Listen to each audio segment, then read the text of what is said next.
how do we get a beard like Gil?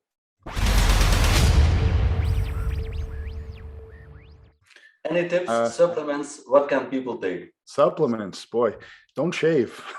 I mean, I trim it quite often, probably once a week. Otherwise, it would be, um, I don't know. I guess first and foremost, you have to be able to grow a full beard. And I know a lot of guys can't, and that's, partly genetic, just what they're predisposed to. I've seen a lot of guys with patches. I will say that the fuller it grows, the more it'll fill in. I'm fortunate to not have any gaps anywhere, but I mean, I've seen guys with mild gaps, and initially it'll look a little funny, but then as it starts to fill, it kind of overlaps. You know the guys that have like a bald spot and then they just kind of comb it over, right? So the beard kind of does that. No, it's fairly full. I will say it's a ton of maintenance.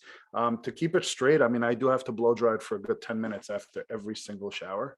And in the morning, if I'm up, it's, how you get bed head, you get beard head as well, like bed beard. It's kind of like off to the side, you're laying on a pillow, whatever. It's a lot of maintenance, lotion and oil and blow dry, but I don't know. I like it.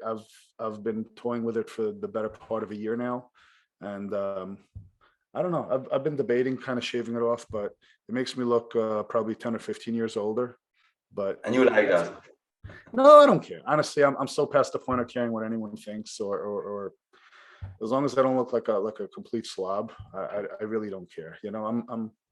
I like it. To me, it's just unique. It's an identifying factor. It's funny. I'll walk into like a restaurant or a store, and then 6 months later, I'll walk back and they're like, "Hey, I remember you." Like, they see thousands of customers a day. They're like, "Hey, I remember you.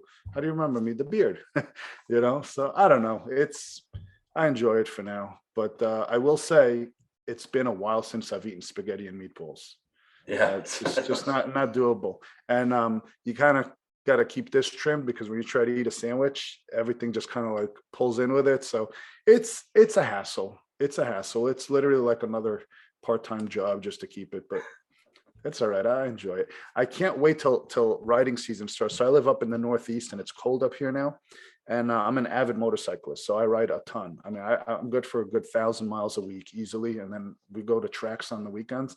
And people always recognize, like, with the helmet, it's like, and then the beard's like flapping in the wind underneath. So that's the only problem is you get that helmet shape on the bottom there, and it kind of gives you like that indent for the whole day. So we'll go racing, and then in between my sessions, I'll run in and I'll try to grab like a little blow dryer and kind of like steam it out because it looks silly when you take the helmet off, but it is what it is. How do you grow it? Just if you're able to grow a full beard, just be patient. People often shave before it gets to that in between point where people say, well, it's not quite scruff and it's not really long enough to kind of do anything with, so it just looks messy and they get frustrated and they shave it. You got to get past that hump. You got to get past it. Once you get past it, it kind of becomes a little bit easier, but unfortunately not everyone can grow a full beard. I know testosterone will certainly make it grow faster. That I can tell you it'll certainly make it grow faster. Okay, thanks for sharing, Gil.